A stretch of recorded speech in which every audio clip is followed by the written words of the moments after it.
Hi എല്ലാവർക്കും ജിക്കൻ്റെ പുതിയ വീട്ടിലേക്ക് സ്വാഗതം. ഇത് നമ്മുടെ കെമിസ്ട്രി ഓർഗാനിക് സീരീസിലെ 5th വീഡിയോ ആണ്. സോ ഈ സീരീസിൽ നമ്മൾ കീം, നീറ്റ്, ജെഇ മെയിൻസ് എക്സാമിൻ്റെ ഓർഗാനിക് കെമിസ്ട്രിയിലെ ക്വസ്റ്റ്യൻസ് കോൺസെപ്റ്റ് വൈസ് നമ്മൾ പഠിക്കുകയാണ്. സോ ഈ വീഡിയോയിൽ നമ്മൾ ഡീകാർബോക്സിലേഷനും പിന്നെ അതുപോലെ തന്നെ ട്രൈവാലൻസി ഓഫ് നൈട്രജൻ, ടെട്രാവാലൻസി ഓഫ് കാർബണുമാണ് കാണാൻ പോകുന്നത്. സോ സ്റ്റാർട്ട് ചെയ്യാം. ഫസ്റ്റ് ആണ് ഡീകാർബോക്സിലേഷൻ.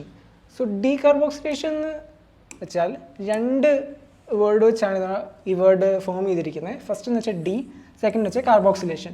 ഡി എന്ന് വെച്ചാൽ റിമൂവ് ചെയ്യുക, റിമൂവ്. കാർബോക്സിലേഷൻ എന്ന് വെച്ചാൽ എന്തിനെ റിമൂവ് ചെയ്യുക? CO2നെ റിമൂവ് ചെയ്യുക. അപ്പോൾ ഒരു കോമ്പൗണ്ടിൽ നിന്ന് CO2 ഗ്രൂപ്പിനെ റിമൂവ് ചെയ്യുകയാണെങ്കിൽ ആ പ്രോസസ്സിനാണ് ഡീകാർബോക്സിലേഷൻ എന്ന് പറയുന്നത്. അപ്പോൾ ഒരു കണ്ടീഷൻസ് നോക്കാം നമുക്ക്. First reactant. ഏത് റിയാക്ഷൻ പഠിക്കണം? നമുക്ക് ആദ്യം റിയാക്റ്റൻറ്റും പിന്നെ റിയേജൻറ്റും ആണ് നമ്മൾ മെയിൻലി പഠിക്കേണ്ടത്. റിയാക്റ്റൻ്റ് എന്ന് വെച്ചാൽ ഇതിലൊരു COO ഈ ഒരു ഗ്രൂപ്പ് കാണണം.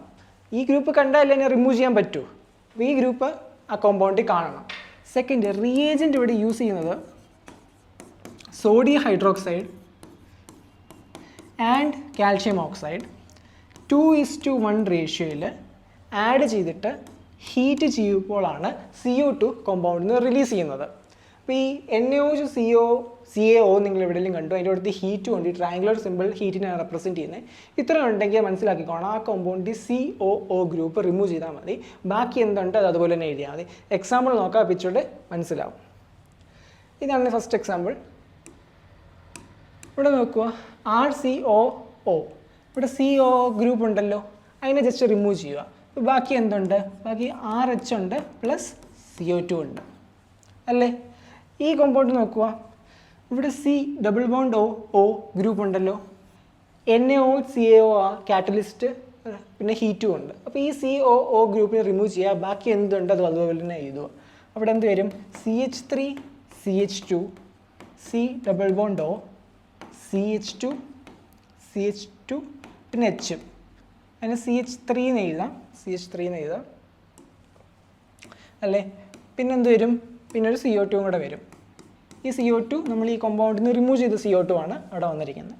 ഇത്രയേ ഉള്ളൂ. അടുത്ത എക്സാമ്പിൾ നോക്കാം. COO ഗ്രൂപ്പ് ഉണ്ട്, NaOHും CaO കാറ്റലിസ്റ്റ് ഹീറ്റ് ഉണ്ട്, അതിനെ റിമൂവ് ചെയ്യുക. ബാക്കി എന്തുണ്ട് അത് അതുപോലെ തന്നെ എഴുതുക. RNRH plus CO2. ഈസി അല്ലേ? ഇവിടെ നോക്കുക, ഇവിടെയും COO ഗ്രൂപ്പ് ഉണ്ടല്ലോ, ജസ്റ്റ് റിമൂവ് ചെയ്യുക. ബാക്കി എന്തുണ്ട്? ബെൻസീൻ റിംഗ് ഉണ്ട്, പിന്നെ CO2 ഉണ്ട്. മനസ്സിലായല്ലോ? സോ ഇത്രയും ഉള്ളായിരുന്നു ഡീകാർബോക്സിലേഷൻ എന്ന് പറഞ്ഞ ടോപ്പിക്ക്. വളരെ സിമ്പിളാണ്, പക്ഷേ ഇങ്ങനത്തെ സിമ്പിൾ കാര്യങ്ങളാണ് എക്സാമ്പിൾ പോയി നമ്മൾ കൺഫ്യൂസ് ആയി പോകുന്നത്, തെറ്റിപ്പോകുന്നത്. ഇപ്പോൾ NaOH CaO പിന്നെ ഹീറ്റും ഇത്രയും ഓർത്തിരിക്കണം. COO ഗ്രൂപ്പ് ഉണ്ടോ എന്ന് നോക്കണം. അടുത്ത കോൺസെപ്റ്റ് നോക്കാം. അടുത്ത കോൺസെപ്റ്റാണ് ട്രൈവാലൻസി ഓഫ് നൈട്രജൻ. ഇത് നിങ്ങൾക്ക് അറിയാവുന്നതായിരിക്കും. അതായത് നമ്മൾ നൈട്രജനുമായിട്ട് നൈട്രജൻ 3 ബോണ്ടാണ് ഫോം ചെയ്യുന്നത്. അതുകൊണ്ടാണ് ട്രൈവാലൻസി എന്ന് പറയുന്നത്. കാർബണിൻ്റെ കേസിൽ കാർബൺ 4 ബോണ്ട് ഫോം ചെയ്യും. അതുകൊണ്ട് തന്നെ ടെട്രാ മീൻസ് പറയും. Tetra means 4, try means 3. അതുകൊണ്ടാണ് ട്രൈവാലൻസി ഓഫ് നൈട്രജൻ എന്ന് പറയുന്നത്. ഈ 3 ബോണ്ടിൽ ഒരു ബോണ്ട് മാത്രമേ ഉള്ളൂ ആൽക്കൈൽ ഗ്രൂപ്പ്. ബാക്കി 2 ബോണ്ടിൽ ഹൈഡ്രജൻ ആണെങ്കിൽ അതിനെ നമ്മൾ എന്ത് പറയും? പ്രൈമറി അമൈൻ എന്ന് പറയും. ആൽക്കൈൽ ഗ്രൂപ്പ് എന്ന് വെച്ചാൽ കാർബണും ഹൈഡ്രജനും ഉള്ളൊരു ചെയിന്. അതിപ്പോൾ എന്തൊക്കെയാകാം? ആൽക്കൈൽ ഗ്രൂപ്പ് ഒരു CH3 എന്നാകാം. ഇതിപ്പോൾ കാർബണും ഹൈഡ്രജൻ മാത്രമല്ലേ ഉള്ളൂ, അല്ലെങ്കിൽ CH2 CH3 ആകാം. ഇതിന് കാർബൺ ഹൈഡ്രജൻ മാത്രമല്ലേ ഉള്ളൂ. അല്ലെങ്കിൽ CH2 CH3 ആകാം. ഇതിലും കാർബൺ ഹൈഡ്രജൻ മാത്രമല്ലേ ഉള്ളൂ. അപ്പം നൈട്രജനിൽ ഒരു ആൽക്കൈൽ ഗ്രൂപ്പ് മാത്രമേ അറ്റാച്ച്ഡ് ഉള്ളെങ്കിൽ അതിനെ പ്രൈമറി അമൈൻ എന്ന് പറയും. സപ്പോസ് ഈ നൈട്രജനിൽ 2 ബോണ്ട് ഈ ആൽക്കൈൽ ഗ്രൂപ്പ് അറ്റാച്ച്ഡ് ആണ്, ഒരു ബോണ്ടിലേ ഉള്ളൂ ഹൈഡ്രജൻ. അങ്ങനെയാണ് ഈ നൈട്രജൻ നമ്മൾ എന്ത് പറയുന്നത് അറിയാമോ? സെക്കൻഡറി അമൈൻ എന്ന് പറയും. സപ്പോസ് നൈട്രജനിൽ 3 ആൽക്കൈൽ ഗ്രൂപ്പ് അറ്റാച്ച്ഡ് ആണ്, ഹൈഡ്രജൻ ഇല്ല, 3 ആൽക്കൈൽ ഗ്രൂപ്പ് അറ്റാച്ച്ഡ് ആണ്. അങ്ങനെയുള്ള നൈട്രജൻ എന്ത് പറയും? ടെർഷ്യറി അമൈൻ എന്ന് പറയും. Primary amen, secondary amen, tertiary amen. ഇത് എന്തുകൊണ്ട് ഇത് ഇമ്പോർട്ടൻസിൻ്റെ എന്താണെന്ന് ചോദിച്ചാൽ, ഇനി ചില റിയാക്ഷനിലൊക്കെ പ്രൈമറി അമൈനി മാത്രം റിയാക്ട് ചെയ്യത്തുള്ളൂ, അല്ലെങ്കിൽ ടെർഷ്യറി അമൈനി മാത്രം റിയാക്ട് ചെയ്യത്തുള്ളൂ എന്നൊക്കെ നമ്മൾ പറയും. അപ്പം പ്രൈമറി എന്താ ടെർഷ്യറി എന്താ കൺഫ്യൂസ് ആണല്ലോ എന്ന് വിചാരിച്ചാണ് ഞാൻ ഇപ്പോൾ ഈ ടോപ്പിക്ക് പറയുന്നത്. അടുത്ത ടെട്രാവാലൻസി ഓഫ് കാർബൺ. കാർബൺ 4 ബോണ്ടാണ് ഉണ്ടാക്കുന്നത്. ഇവിടെ നോക്കൂ, ഇതിനെ സൈക്ലോഹെക്സൈൻ എന്ന് പറയും. സൈക്ലോഹെക്സൈൻ. ഇതിൻ്റെ പേര് എങ്ങനെ സൈക്ലോഹെക്സൈൻ എന്ന് നമുക്ക് IUPAC വേറെ വീഡിയോ നമുക്ക് പറയാം. ഇപ്പോൾ ജസ്റ്റ് ഇത്ര ഓർത്തിരുന്നാൽ മതി സൈക്ലോഹെക്സൈൻ എന്ന് പറയുന്നത്. ഈ ഒരു എഡ്ജസിലൊക്കെ ഉണ്ടല്ലോ, ഇതിന് ബോണ്ട് ലൈൻ നൊട്ടേഷൻ എന്നാണ് പറയുന്നത്. ഇത് കാർബൺ സ്കെലിറ്റനാണ്. ഈ കോർണേഴ്സിലൊക്കെ ഉണ്ടല്ലോ കാർബൺ ആണുള്ളത്. എന്താണ്? കാർബൺ ആണുള്ളത്.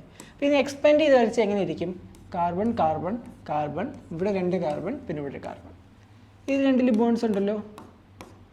കാർബൺ എത്ര ബോണ്ട് ഉണ്ടാക്കുന്നത്? 4 ബോണ്ട് ഉണ്ടാക്കുന്നത്. ഈ കാർബൺ എത്ര ബോണ്ട് ഉണ്ടാക്കിയിട്ടുണ്ട്? ഇവിടെ ഒരു ബോണ്ട്, ഇവിടെ ഒരു ബോണ്ട്. ബാക്കി 2 ബോണ്ടിലും എന്താണ്? ഹൈഡ്രജനാണ് ഉള്ളത്. നമ്മൾ ഹൈഡ്രജനെ യൂഷ്വലി വരച്ച് കാണിക്കാറില്ല, പക്ഷേ ഇത് കാണുമ്പോൾ മനസ്സിലാക്കിക്കോണം. ഇവിടെ ഇപ്പം ഈ കാർബൺ നോക്കുമ്പോൾ 2 ബോണ്ട് ഉണ്ട്. അപ്പോൾ ബാക്കി 2 ബോണ്ടിൽ എന്തായിരിക്കും? ഹൈഡ്രജൻ ആയിരിക്കും. അത് നമ്മൾ മനസ്സിലാക്കണം. ബാക്കിയുള്ള കാർബണിലും 2 ഹൈഡ്രജൻ വീതം ഉണ്ട്. ഇങ്ങനെ വരും. ഈസി അല്ലേ? അടുത്ത ബെൻസീൻ. ബെൻസീൻ്റെ കേസിൽ നോക്കാം. ഈ കോർണേഴ്സിലെല്ലാം കാർബൺ തന്നെയാണ്. കോർണേഴ്സിലെല്ലാം കാർബണാണ്. Carbon carbon carbon carbon carbon carbon. Double bond ഉണ്ട്, പക്ഷേ double bond double bond double bond. ബാക്കി എല്ലായിടത്തും സിംഗിൾ ബോണ്ടാണ്. അപ്പോൾ ഏതെങ്കിലും ഒരു കാർബൺ എടുത്ത് നോക്കാം. ഈ കാർബൺ 3 ബോണ്ട് ഇത് ഉണ്ടാക്കിയിട്ടുണ്ട്. അപ്പോൾ ബാക്കി എത്ര ബോണ്ടുകളുണ്ട്? ഒരു ബോണ്ട് കൊണ്ടല്ലേ ബാക്കിയുള്ളൂ, കാരണം 4 ആണ് ഇതിൻ്റെ വാലൻസി. അപ്പോൾ ഈ 4th ബോണ്ടിൽ ഹൈഡ്രജൻ ആയിരിക്കും. ഈ കാർബണും 3 ബോണ്ട് ഉണ്ടാക്കിയിട്ടുണ്ട്. ബാക്കി എത്ര ബോണ്ട് ഉണ്ട്? ഒരു ബോണ്ട് കൂടെ ഉള്ളൂ. അവിടെ എന്ത് വരും? ഹൈഡ്രജൻ. അതുപോലെ ഈ കാർബണിൻ്റെയും കേസ് സെയിം ആണ്. എല്ലാം 3 ബോണ്ട് മാത്രമേ ഉണ്ടാക്കിയിട്ടുള്ളൂ. അപ്പം 4th ബോണ്ട് ഹൈഡ്രജൻ വരും.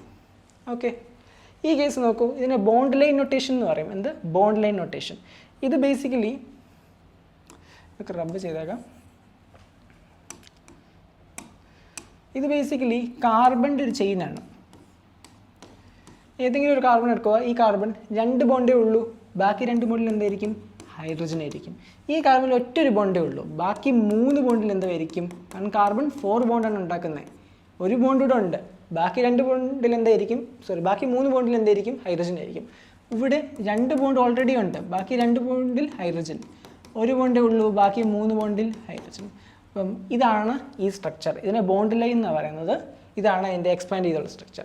അപ്പോൾ നമ്മൾ ഈ വീഡിയോയിൽ കുറച്ച് ബേസിക് കാര്യങ്ങളാണ് കണ്ടത്. ടെട്രാവാലൻസി ഓഫ് കാർബൺ കണ്ടു, ട്രൈവാലൻസി ഓഫ് നൈട്രജൻ കണ്ടു, പിന്നെ ഡീകാർബോക്സിലേഷനും കണ്ടു. സോ അവിടെ നിന്ന് ക്വസ്റ്റ്യൻസ് വരുന്നതാണ്. പക്ഷേ വലിയൊരു ക്വസ്റ്റ്യൻ്റെ ചെറിയ പാർട്ടാണിത്. അപ്പോൾ ഇതിൻ്റെ ആയിട്ട് ക്വസ്റ്റ്യൻസ് പ്രീവിയസ് ഇയർ ഒന്നും ഇല്ലെങ്കിലും ഇതിൻ്റെ ഇമ്പോർട്ടൻസ് ഉണ്ട്. സോ ഈ സീരീസിലെ ബാക്കി വീഡിയോസ് നിങ്ങൾ കാണുക. അപ്പോൾ നിങ്ങൾക്ക് ഓർഗാനിക് കെമിസ്ട്രിയിലെ ഓൾമോസ്റ്റ് എല്ലാ ക്വസ്റ്റ്യൻസും അറ്റംപ്റ്റ് ചെയ്യാൻ പറ്റും. വീഡിയോ ഇഷ്ടപ്പെട്ടെങ്കിൽ ലൈക്ക് ചെയ്യുക, ഷെയർ ചെയ്യുക, ചാനൽ സബ്സ്ക്രൈബ് ചെയ്യുക. Thank you.